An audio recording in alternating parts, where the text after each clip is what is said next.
Firstly, number one, technique. You want to learn good fundamental habits. We're thinking running efficiency, running mechanics, how well you can run at a slow pace, at a high speed pace, at sprinting speed, how well you can accelerate, how well you can decelerate, and your lateral abilities. Technique there on the field, that's fundamental number one. Number two, your technique in the gym. So how well you can squat, both double leg, single leg. So patterns like a box squat, a back squat, a single leg squat, a step up, how well you can hip hinge. So working the muscles more around your hip and your posterior chain, your hamstrings and your glutes. So that can be double leg, like things like an RDL, remaining deadlift. So same sort of focus, how well you can load and segment your whole body and working as one unit and being able to brace under external load, but also coordinate your different joints at once and move efficiently and load the big, powerful muscle groups rather than overload things like your lower back. By getting good technique, you're going to get benefits, both performance and also injury mitigation.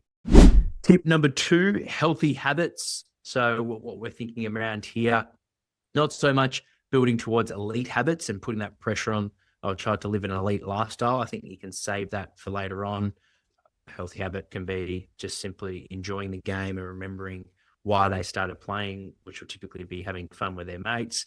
So keeping that at the front of the mind, make sure they're eating healthy food. So good, sound nutrition, eating food that comes from the ground, both vegetables and fruit, making sure that we're eating animal products, so both from a dairy and meat perspective, and you're limiting those processed foods. So if it's packaged, frozen, and anything that's over processed, like you process meats as well, like your bacon, salami, and the like. So eating is clean, healthy food, enjoying the game from a mindset point of view, and making sure that fun and enjoyment is at the number one premium, making sure they're warming up appropriately. They're not lifting too heavy in the gym. They're focusing on sound technique and that they're doing some form of cool down, stretching, and wind down activities.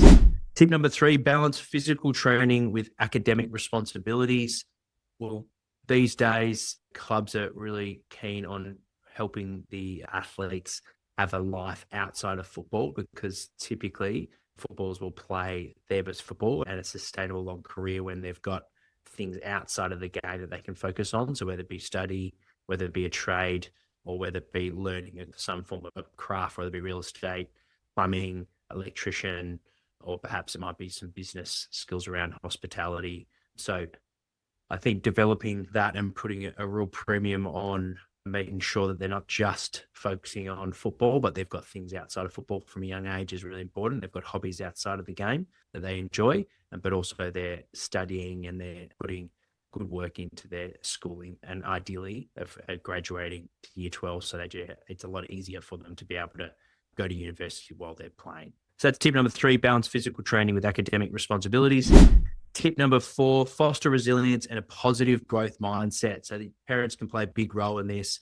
Make sure that you're really celebrating the wins along the way and making them feel proud for the hard work that they're putting in, that they're really enjoying the highlights, and share that enjoyment with them. It's a brutal sport. So when they're going through challenges and setbacks, maybe they're out of form or they're not playing the position they want to be playing in, the coach is playing them in a different position.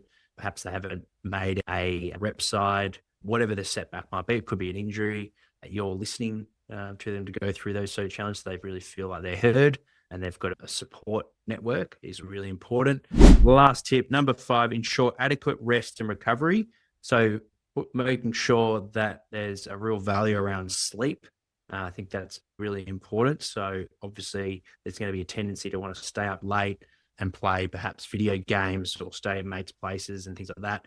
Make sure that there's a routine the night before, or even 2 nights before game day. So they're starting to think about and valuing sleep as a real key. There's consistency in going to sleep at night and waking up at a certain time. School obviously helps that, but when we're in holidays, try and stick to a rough routine. It might mean that they get a bit of extra sleep to help with their growth and development, but you don't want to be having heaps of fluctuations. So really getting across to your child that sleep is so important, both for their performance, but more importantly for their long-term health and growth.